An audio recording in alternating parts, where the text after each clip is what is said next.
Hello student, welcome to our channel CS engineering Gyan. हम लोग computer science का syllabus देख रहे थे आपका यूपीपीएससी का, जिसमें logic, digital logic and circuit and next आपका था डिस्क्रीट मैथमेटिक एंड स्ट्रक्चर के कुछ क्वेश्चन हमने देखे थे। 50 क्वेश्चन हमने लास्ट क्लास में देखे थे, उसके आगे हम लोग आज देखेंगे। तो 51 क्वेश्चन आपका है। सो सब फर्स्ट क्वेश्चन इसमें है, a decoder with 3 input can activate one of the how many output line. इनमें से कौन सी आउटपुट लाइन को ये आपका एक्टिवेट करेगा। अगर डिकोडर में आपकी 3 इनपुट लाइन है तो 2 की पावर 3 आपके आउटपुट लाइन जनरेट होंगी। दैट मीन्स ये हो जाएगा 2 टू 4 टू 8। तो इसमें आंसर आपका आ जाएगा C, that is 8। Now next है आपका the circuit that perform binary addition by considering only the present input is called a. मतलब बाइनरी एडिशन आपका परफॉर्म कर रहा है और किसको ले रहा है, प्रेजेंट इनपुट को लेके चल रहा है, तो उसको हम लोग क्या बोलते हैं, उसको बोलते हैं आपका हाफ एडर। हाफ एडर आपका होता है अगर प्रेजेंट इनपुट आप दे रहे हैं उसके अकॉर्डिंग ही अगर आपको बाइनरी एडिशन ये दे रहा है, that called as a half adder. Now next है आपका which gate is an odd function. Output आप 1 दें, then an odd number of input are 1। अगर आपके input odd number of input 1 है तो आउटपुट ये क्या दे दे, आपका 1 दे दे। तो कौन सा गेट आपका इसमें यूज होता है, तो इसके लिए आपका यूज होता है एक्सॉर। सो यहाँ पर आपका यूज होगा कौन सा गेट, एक्सऑर होगा आपका, एक्सऑर नहीं, आपका एक्सऑर गेट जो है वो आपका यहाँ पर जनरेट होता है, जिसको हम लोग रिप्रेजेंट भी करते हैं ए डॉट बी से, एंड जिसको रिप्रेजेंट करते हैं आपका A bar B plus A B bar से। ए बी बार से आप रिप्रेजेंट करेंगे। देखिए अगर आप ट्रूथ टेबल की बात करते हैं तो 0 ये 1, अगर आप ए को 1 ले रहे हैं और बी को भी 1 ले रहे हैं तो इसका बार जो है वो 0 हो जाएगा, प्लस ये हो जाएगा 0 1। तो यहाँ पर देखिए इन दोनों में क्या है, ऑड नंबर ऑफ क्या है आपका 0 1, और ये आपने सॉरी ये 1 और ये 0 हो जाएगा आपका। सो इस केस में अगर आप करते हैं तो 1 0, ये भी क्या है आपका 0 है, देन ये भी आपका 0 हो जाएगा।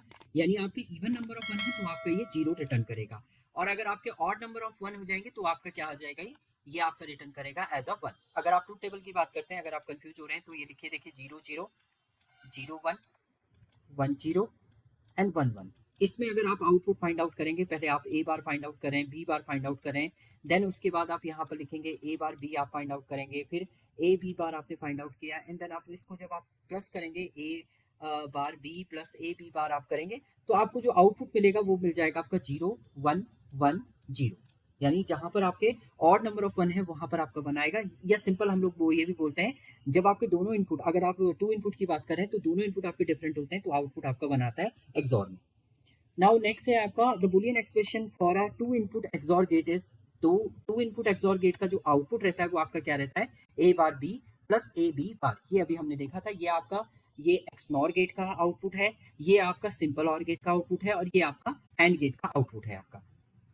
तो एक्सॉर गेट की बात करेंगे हम 2 इनपुट, तो आपका आउटपुट जो है वो ये आपका रिटर्न करेगा। नाउ नेक्स्ट है to implement a Boolean function using a multiplexer the input are connected to. आप जब यूज कर रहे हैं किससे, बूलियन फंक्शन को यूज करें मल्टीप्लेक्सर में, तो इनपुट किससे कनेक्टेड होते हैं, selector line, data line, enable line या पावर सप्लाई। तो ये कनेक्टेड होती है आपकी डेटा लाइन से, जो भी डेटा आपका रिटर्न करेगा उसी लाइन से ये क्या होगा आपका रिप्रेजेंट करता है आपका मल्टीप्लेक्सर। नाउ नेक्स्ट है mod 10 counter has how many unique state. अगर आपका मॉड 10 है तो इसमें जो यूनिक स्टेट होंगी वो भी आपकी कितनी होंगी, इसमें 10 ही आपकी होंगी। मॉड 10 है तो यूनिक स्टेट 10 होंगी। मॉड 5 होता है तो आपके 5 यूनिक स्टेट होती हैं। तो यहाँ पर जितना मॉड की बात करें उतने ही आपकी यूनिक स्टेट भी इसमें होंगी। यूनिक स्टेट का मतलब है यानी मॉड 10 की बात करें तो 0 टू 9। देखिए मॉड में जो रिमाइंडर आपके मिलेंगे वो 0 से 9 तक मिलेंगे। तो दैट मीन्स आपके पास total number of unique state कितनी होगी, 0 टू 9। टोटल आपकी हो गई कितनी, 9 स्टेट, सॉरी 10 स्टेट, 0 टू 9 आपकी 10 हो गई। ओके नेक्स्ट क्वेश्चन है आपका the state of a sequential circuit is determined by. State कैसे डिटरमाइन होती है सीक्वेंशियल सर्किट में, ओनली द करंट इनपुट या ओनली द प्रीवियस आउटपुट या current input and the previous state या आपका क्लॉक सिग्नल अलोन। तो इसमें आता है current input and the previous state के अकॉर्डिंग आपका फाइंड आउट होता है सीक्वेंशियल सर्किट का आपका स्टेट डिटरमाइन होता है। नाउ नेक्स्ट है ring counter is a type of shift register where. आपका रिंग काउंटर एक टाइप का शिफ्ट रजिस्टर है जिसमें सीरियल इनपुट 1 होता है आपका, या complement of the output is feedback to the input, the output is feedback to the input, it has no feedback. तो आपका इसमें आता है the output is feedback to the input. जो आउटपुट है वो फीडबैक होता है आपका किसका, इनपुट का। नाउ नेक्स्ट है आपका a Johnson counter with 4 flip flop has how many unique state in its cycle. अगर आप जॉनसन काउंटर की बात करते हैं जिसमें आपके फोर फ्लिप फ्लॉप यूज हो रहे हैं, तो उसमें कितनी स्टेट होती हैं आपकी साइकिल्स में? तो इसमें 4 है आपकी, 8 है आपकी, 16 है या आपकी 2 है। तो 4 फ्लिप फ्लॉप है तो 2 की पावर आपका क्या हो जाएगा, 2 इंटू 4 हो जाएगा आपका, 2 इंटू 4, तो टोटल नंबर ऑफ एलिमेंट कितने हो जाएंगे, 8। तो इसमें क्या होता है, जो भी आप एन बिट ऑफ काउंटर की बात करेंगे तो 2 की पावर 2 इंटू एन हो जाएगा, यानी 2n जॉनसन काउंटर आपके इसमें यूज होते हैं। नाउ नेक्स्ट है the primary purpose of a clock signal in a synchronize sequential circuit is. जो प्राइमरी पर्पस क्लॉक सिग्नल का होता है synchronise sequential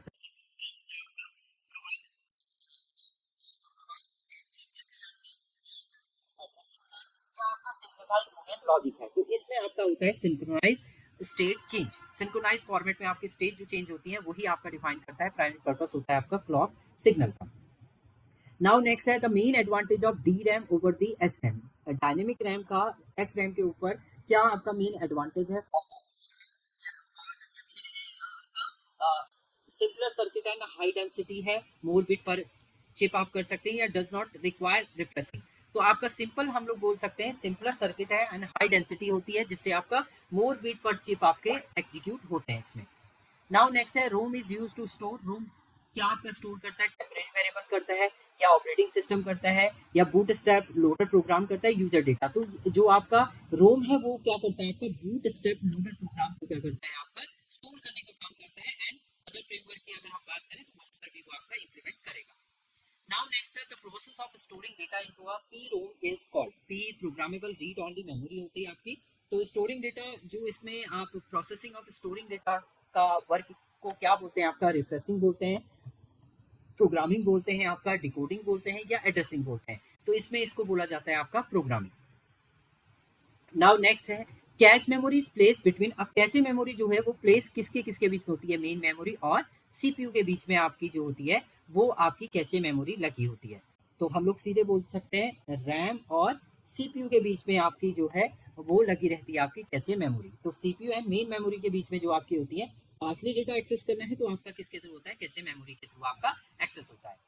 the memory hierarchy is you based on the principal.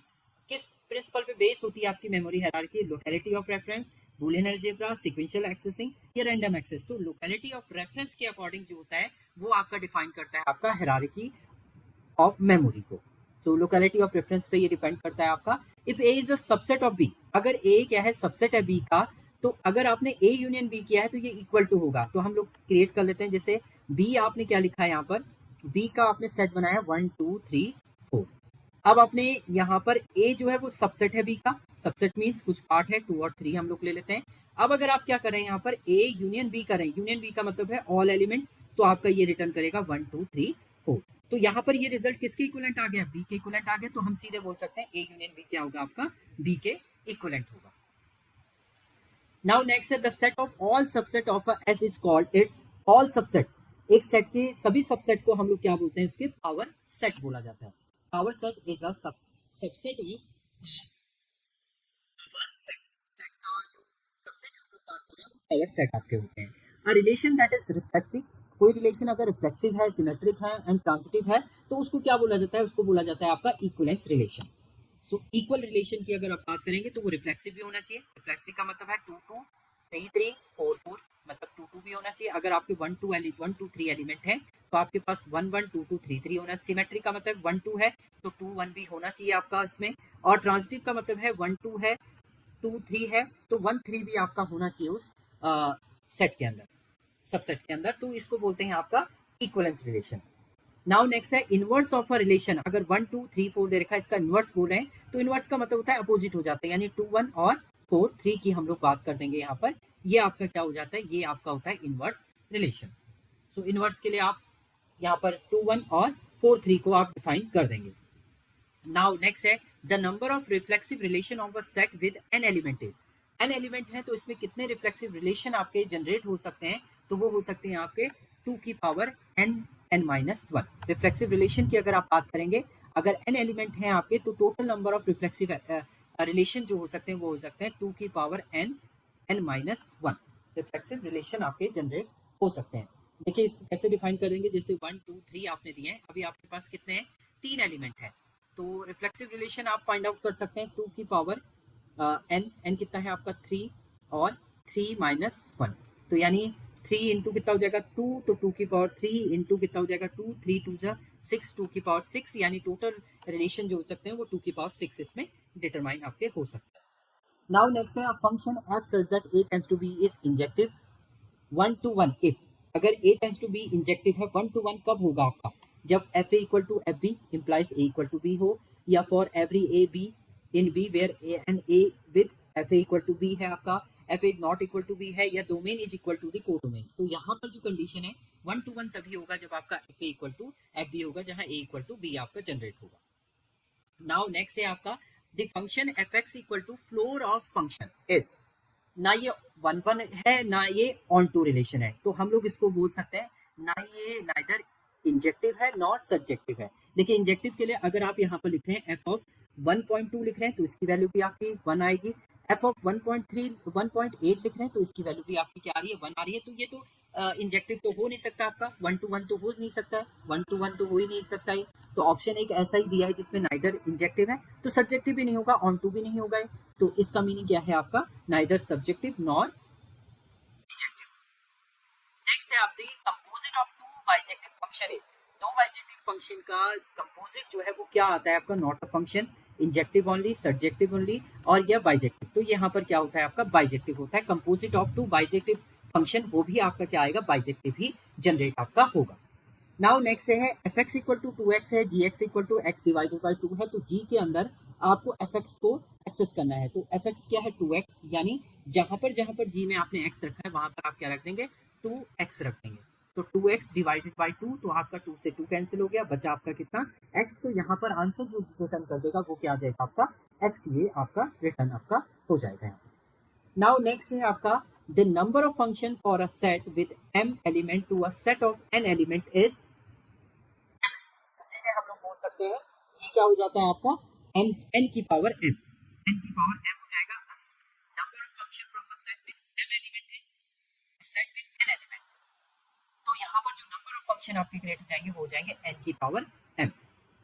Now next है the statement p tends to q is logically equivalent to, p tends to q जो है वो logically equivalent किसके होगा आपका not of p tends to not of q, या आपका not of q tends to not of p contrapositive, या आपका p q tends to p, या आपका p intersection not of q, तो यहाँ पर कॉन्ट्रा पॉजिटिव के इक्विवेलेंट होगा p टेंड्स टू q।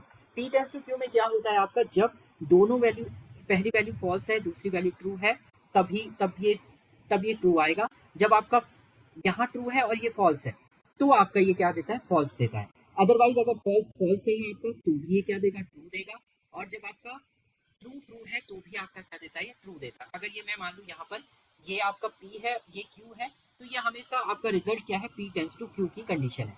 अब इसी को हम लोग अगर मैं इन्वर्स कर दूं यहाँ पर नॉट ऑफ p कर देते हैं, not of p not of q कर लेते हैं, तो नॉट ऑफ p में क्या हो जाएगा देखिए फॉल्स का ये ट्रू ये फॉल्स और यहाँ पर आपने क्या किया ये ट्रू ये फॉल्स ये ट्रू ये फॉल्स। अब देखिए अगर आप डायरेक्ट करते हैं p not of p tends to not of q करेंगे तो आप देखेंगे ट्रू ट्रू ये तो ट्रू आ जाएगा, ये ट्रू फॉल्स है, अब देखिए ये ट्रू फॉल्स है तो ये फॉल्स आ जा रहा है, ये ट्रू है ये भी ट्रू है, तो ये इक्विवेलेंट तो हो नहीं रहे। अगर आप इसका रिवर्स कर देते हैं q है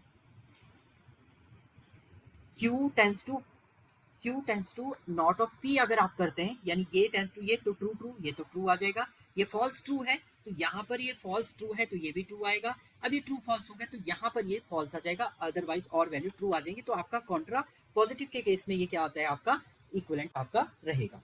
नाउ नेक्स्ट है which of the following is the inverse of p tends to q, p tends to q का इनवर्स क्या होता है उसका नेगेटिव आप फाइंड आउट करिए, वही इसका इनवर्स होता है। इनवर्स क्या होता है आपका ट्रू को फॉल्स कर देगा, फॉल्स ट्रू में कन्वर्ट होगा, तो इनवर्स क्या होता है आपका not of p not of q tends to q। The compound proposition that is always false is called a tautology या आपका contingency या आपका contradiction या आपका equivalence, तो यहाँ पर इसे बोला जाता है आपका contradiction। अगर आपका compound proposition that is always false हमेशा फॉल्स रहे तो वो आपका कॉन्ट्राडिक्शन आपका जनरेट होता है। नाउ नेक्स्ट है the inverse equivalent of for all signify, तो ये फॉर ऑल ही है आपका, तो यहाँ पर ये सिग्निफाई होता है आपका फॉर ऑल। इसको हम लोग फॉर ऑल बोलते हैं। The logical expression not of E into P X is equivalent to, ये किसके इक्वलेंट है आपका, तो ये डायरेक्ट आपका इक्वलेंट है इस सिंबल के, ये इक्वलेंट आपका होता है। Now next है the number of way to choose a committee of 3 people from a group of 7। तो आप डायरेक्ट कॉम्बिनेशन का यूज कीजिए, 7C 3 आपका हो जाएगा, तो यानी 7 फैक्टोरियल अपॉन 3 फैक्टोरियल और 7 माइनस 3 यानी 4 फैक्टोरियल। तो यहाँ से ये आ जाएगा 7 into 6 into 5 into 4 factorial upon कितना हो जाएगा आपका 3 इंटू 2 इंटू 1 इंटू 4 फैक्टोरियल आपका हो जाएगा। 4 से 4 कैंसिल हो गया, 3 2 जा 6 हो गया आपका, 2 से 2 कैंसिल हो गया, 7 5 जा 35। तो यहाँ पर आंसर आपका आ जाएगा 35। नाउ नेक्स्ट है आपका pigeon hole principle state that if N item are put into M container where N is greater than M है, देन एटलीस्ट वन एन, तो आपके क्या होगा, container is more than, exactly आप at least one container containing more than one इसमें generate होगा, क्योंकि आपने ग्रेटर देन की बात करी है, तो एटलीस्ट एक तो आपका क्या होगा, मोर देन होगा। नाउ नेक्स्ट है आपका the number of distinct permutation of the word binary is, तो 1 2 3 4 5 6 है, तो आप 6 फैक्टोरियल इसको कर दीजिए, तो 6 into 5 into 4 into 3 into 2 into 1 आप करेंगे, तो ये जो वैल्यू आ रही है वो आ जाएगी आपकी 720। तो इसका आंसर आ जाएगा आपका 720। नाउ नेक्स्ट है आपका the recurrence relation like an equal to an minus 1 plus n where a not equal to 0 solve using, किसका यूज करके आप इसे सॉल्व कर सकते हैं, iteration and telescoping, finding roots of characteristic equation, the master theorem and graphical method. तो इसमें iteration and telescoping के थ्रू आप इसको सॉल्व कर सकते हैं। ये रिकरेंस रिलेशन है, तो आइट्रेशन आपका होगा इसमें। नाउ नेक्स्ट है number of edges is a complete graph with n vertices kn is given by तो आपका ये हो जाता है, जैसे आपके एक कंप्लीट ग्राफ की आप बात करें, मान लीजिए मेरे पास 4 नोड है इसमें, तो ये कंप्लीट ग्राफ है। अगर आप इसकी बात करें तो ये देखिए ये कंप्लीट ग्राफ हो गया, तो इसमें नंबर ऑफ आपके नोड कितने हैं, एन वर्टेक्स कितने हैं आपके 4 हैं, तो आपके इसमें एजेस कितने हो जाएंगे, 4 इंटू 4 माइनस 1 डिवाइडेड बाई 2, तो कितना हो जाएगा आपका 4 इंटू 3 डिवाइडेड बाई 2, तो 2 2 जा 4 3 2 जा 6 हो गए, 1 2 3 4 5 6 एजेस आपकी इसमें रिटर्न हो रही है, तो आपका आंसर आ जाएगा n minus 1 by 2। Now next है ग्राफ विद नो साइकिल, अगर किसी ग्राफ की साइकिल नहीं है, जैसे मान लीजिए ये ग्राफ है, इसमें कोई साइकिल आपकी नहीं बन रही है, तो हमेशा याद रखिए graph with no cycle is called as a tree, वो आपका तब ट्री बन जाता है, कंप्लीट ग्राफ नहीं होता है, वो आपका होता है tree. Tree is called as a no cycle graph, उसको हम लोग नो साइकिल ग्राफ आपका बोलते हैं। The maximum number of edges in a simple graph with n vertexes, maximum number of edge कितनी हो सकती है एक ग्राफ के अंदर अगर n वर्टेक्स है, तो अभी हमने फॉर्मूला देखा था n minus 1 by 2, so maximum भी यही हो सकती है आपकी, मिनिमम तो आपकी लेस देन हो सकती है, बट मैक्सिमम यही होंगे आपके n minus 1 by 2। A graph is a bipartite if its vertex can be divided into two disjoint sets such that is every edge containing a vertex in one set to a vertex in another set. Yeah, every vertex has an even degree हो, there is no edges to all, it Hamiltonian। तो यहाँ पर जो answer आता है आपका every edge containing a vertex in one set to a vertex in other set। Now next है आपका Euler's formula for a connected planar graph is, Euler formula एक कनेक्टेड प्लेन ग्राफ के लिए आपका क्या होता है, v minus E plus R equal to 2, v minus E plus F equal to 2, जिसमें f जो है फेसेस होते हैं आपके, या v plus E plus F equal to 2। तो इसमें आंसर ये आता है, अगर हम लोग एक ट्रेंगल की बात करें, तो ट्रेंगल में देखिए वर्टेक्स कितने हैं आपके 3 है, एजेस कितनी है इसमें 3 है, और फेसेस कितने हो गए आपके, फेसेस इसमें होते हैं आपके 2, एक साइड है एक फ्रंट पे है एक बैक साइड है, यानी 2 ये हो गए, तो आपके टोटल क्या हो गया, सॉरी ये माइनस है ये प्लस हो जाएगा आपका, हाँ ये आपका माइनस इसी फॉर्म में रखा, तो 3 माइनस 3 ये 0 प्लस 2, आपका टोटल कितने हो गए आपके 2, ये रिटर्न करेगा, तो यहाँ पर आंसर आ जाएगा आपका क्या 2। तो इसके लिए फॉर्मूला है v minus E plus F equal to 2, जिसमें v वर्टेक्स है, एजेस हैं और f आपके फेसेस हैं। The chromatic number of a complete graph kn is, chromatic number आपका क्या होगा, 1 होगा 2 होगा n होगा या n माइनस 1 होगा। तो क्रोमेटिक नंबर की बात करते हैं तो n नंबर ऑफ आप connected every must have different colour आप दे सकते हैं, तो आपके जो नंबर ऑफ कलर होंगे वो आपके कितने हो जाएंगे इसमें, एन आपके रिटर्न करता है। नाउ नेक्स्ट है the minimal sum of product, sum of product expression for the function F equal to M 0257 है आपका, तो यानी ये आपका 3 वेरिएबल है आपका, जिसमें अगर मैं यहाँ पर के मैप क्रिएट करूँ, के मैप से ही क्रिएट करवाऊँ, तो यहाँ पर आपने ए, ये आपका हो गया बी सी, तो ये ए बार, ये ए, ये आपका बी बार, सी बार, बी बार सी, बी सॉरी बी बार सी, ये बी सी और ये बी सी बार आपका हो गया। अगर हम बात करें तो ये आता है आपका 0 1 2 3, ये 4 5 6 7, देन आपने 0 पे 1 राइट अप कर दिया, 2 पे 1 राइट अप कर दिया, 5 पे 1 कर दिया, 7 पे 1 कर दिया। अब इसका जब आप मिनिमाइज करेंगे तो क्या होगा, एक तो ये दोनों का बन जाएगा आपका पेयर। आंसर क्या आए हैं आपके, वो भी चेक कर लेते हैं हम लोग। तो आपके ये आंसर आ रहे हैं, देखिए इसमें आपने कॉमन ये लिया है, तो यहाँ से ए बार कॉमन आया, और इसमें जो कॉमन है वो क्या है आपका सी बार, सो ए बार सी बार यहाँ से आया, प्लस इसका एक पेयर आपका बन जाएगा, तो इसमें क्या है आपका ए, और यहाँ से क्या कॉमन आ रहा है आपका सी, ए सी, तो ए बार सी बार और ए सी आपका इसमें क्या हो रहा है आपका रिटर्न कर रहा है, तो ए बार सी बार ए सी के मैप के थ्रू आप इसे वेरीफाई भी कर सकते हैं। नाउ नेक्स्ट है आपका 4 bit binary ripple counter made from JK flip flop with will count modulo. Modulo आपका जो काउंट करता है वो कैसे आपका काउंट करता है, ये आपका हो जाएगा 2 की पावर 4 के थ्रू, तो 2 की पावर 4 यानी कितना हो जाएगा आपका 16, ये डायरेक्ट फॉर्मूला है आपका। जो भी आपके 4 बिट बाइनरी रिपल काउंटर है तो 2 की पावर 4, 8 बिट रिपल काउंटर होगा तो 2 की पावर 8 आपका ये रिटर्न करेगा। Now the dual of the boolean expression, देखिए ड्वेल में क्या होता है आपका, एंड जो है एंड और में कन्वर्ट हो जाएगा, एंड और में कन्वर्ट होता है, और एंड में कन्वर्ट हो जाएगा, और 0 1 में कन्वर्ट हो जाएगा, 0 1, और ये कन्वर्ट हो जाएगा 1 0। तो आपका यहाँ पर ड्वेल की बात करें तो ए डॉट हो जाएगा, प्लस आपका इसमें कन्वर्ट हो जाएगा ए डॉट 1, देन प्लस आ जाएगा इसमें बी प्लस 0 आपका हो जाएगा। तो यहाँ पर आपका आउटपुट जो है वो क्या रिटर्न हो जाएगा, मैं इसको एज अ ब्रैकेट में अगर लिख दूँ तो इस टाइप से ये आपका रिटर्न करेगा A dot 1 plus B plus 0, तो यानी आपका पहला स्टेटमेंट जो है वो राइट इसमें होगा। तो इसमें इंटरचेंज हो जाता है, 12 में एंड और में चेंज हो जाएगा, और 1 0 में 0 1 में चेंज हो जाएगा आपका। नाउ नेक्स्ट है logical family where the output is the complement of its input.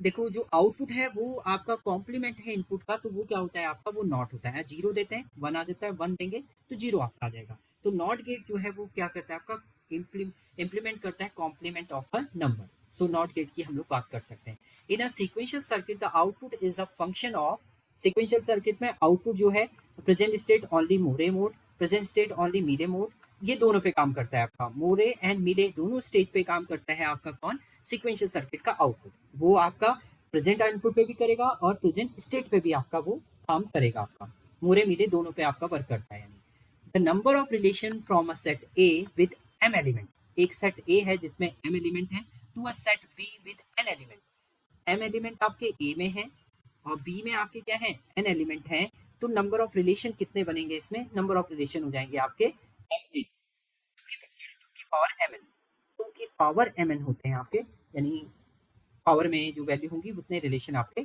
Generate हो जाएंगे। A graph where every vertex has the same degree is called a, हर वर्टेक्स की अगर आपकी सेम डिग्री होती है तो उसे क्या बोला जाता है, आप complete graph, regular graph, bipartite graph या सिंपल, तो उसे बोला जाता है आपका रेगुलर ग्राफ, जिसकी ऑल वर्टेक्स की सेम डिग्री होगी, that called as a regular graph.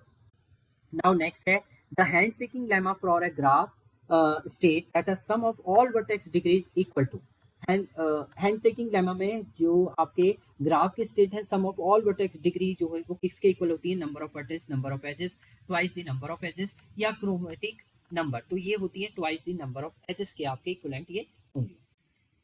A predicate is a proposition that is always true, a statement whose truth value depend on variable, या आपका the negative of the quantifier या logical connector, तो ये होता है आपका statement whose truth value depend on variable, उसकी truth value जो है वो variable पे डिपेंड करती है, that called as a predicate। Then last question है the solution to the homogeneous recurrence relation an equal to 5a n minus 1 minus 6a n minus 1 with a not equal to 1, a1 equal to 2, involve finding roots of, किसके roots ये find out करेगा आपका, are square minus 5r plus 6। देखिए are square plus ये या are minus 6। तो अगर आप रूट की बात कर रहे हैं तो इसमें रूट केवल देखिए इसके आपके रूट निकल रहे हैं। अगर हम इसके रूट फाइंड आउट करेंगे, यहाँ पर आर की वैल्यू क्या आएगी आपके, आर स्क्वायर माइनस कितना हो जाएगा आपका 3r plus minus 2r plus 6 आपका हो जाएगा। अगर आप यहाँ पर चेक करें तो ये r माइनस 3 और r माइनस 2 हो जाएगा। एंड देन इस केस में अगर आप फाइंड आउट करते हैं तो r की वैल्यू एक 3 हो जाएगी आपकी और एक r की वैल्यू क्या हो जाएगी आपकी 2 हो जाएगी। तो आपकी जो जनरल इक्वेशन बनी यहाँ पर ए एन इक्वल टू क्या हो गया आपका, a डॉट टू की power n plus b dot two की पावर n, ये एक जनरल इक्वेशन हो गई। अब आप a नॉट यहाँ पर निकालिए तो a नॉट की वैल्यू क्या हो जाएगी आपकी, a इंटू टू की पावर 0 1 हो जाएगा प्लस b हो जाएगा। ऐसी a1 की वैल्यू आप निकालेंगे तो a 2a प्लस कितना हो जाएगा आपका ये 3, ये 3b आपका हो जाएगा। मल्टीप्लाई करेंगे आप इसे 2 से आपने मल्टीप्लाई किया इसको 3a 3b, आपने क्या रखा है यहाँ पर a नॉट की वैल्यू तो 1 थी आपकी, इसको इक्विवेलेंट हम 1 कर सकते हैं। और ये a2 की वैल्यू क्या है 2 है, ये 2 हो जाएगा आपका। तो यहाँ पर बचा, अब इसको हम 2 से मल्टीप्लाई करते हैं तो ये बचा आपका 2a plus 2b equal to 2 हो गया आपका। यहाँ पर है 2a plus 3b equal to आपका ये कितना है, ये भी आपका 2 है। तो नाउ आप माइनस करिए, इसमें माइनस करेंगे तो ये कैंसिल, 2 से 2 कैंसिल, यहाँ 0 माइनस b इक्वल टू 0 हो गया। यहाँ से b की वैल्यू आपकी क्या आ गई 0, इसको फर्स्ट इक्वेशन में रखेंगे तो a इक्वल टू यहाँ से क्या आ जाएगा आपका 1। तो यहाँ से b की वैल्यू 0 आ गई, a की वैल्यू 1 आ गई। अब जो जनरल फॉर्मूले की हम लोग बात करेंगे तो यहाँ पर देखिए a की वैल्यू आप रख दीजिए पहले वाले स्टेटमेंट, इसमें a की वैल्यू क्या आई 1, तो यानी n इक्वल टू हमने क्या निकाला था, जनरल फॉर्मूला हमने निकाला था a n equal to a dot two की पावर n। तो a क्या है 1 इंटू टू की पावर n हो गया, प्लस b तो आपका 0 आ गया तो 0। तो जनरल इक्वेशन बन गई आपकी a n equal to two की पावर n। अब रखिए a की पावर 0, a 0 रखेंगे, a 0 इक्वल टू क्या हो जाएगा 2 की पावर 0 यानी 1 आ जाएगा। a को अगर 1 रख रहे हैं तो देखिए 2 की पावर 1, तो ये 2 आ गया आपका, यानी ये वैल्यू जनरेट हो गई है। a को 3 रखेंगे तो 2 की पावर कितना हो जाएगा आपका, सॉरी 2 रखेंगे तो 2 की पावर 2 यानी ये वैल्यू 4 हो जाएगी। तो इस तरीके से जनरल वैल्यू आपकी फाइंड आउट हो जाएगी। तो इसमें जो आउटपुट आपका रिटर्न करेगा वो क्या आ जाएगा आपका, फर्स्ट रिटर्न हो जाएगा, करेक्टरिस्टिक इक्वेशन जो हो जाएगी वो हमारी ये हो जाएगी। तो ये 50 क्वेश्चन आपके थे रिलेटेड टू यूपीएससी में digital logic, circuit and discrete mathematics से रिलेटेड। Thank you student.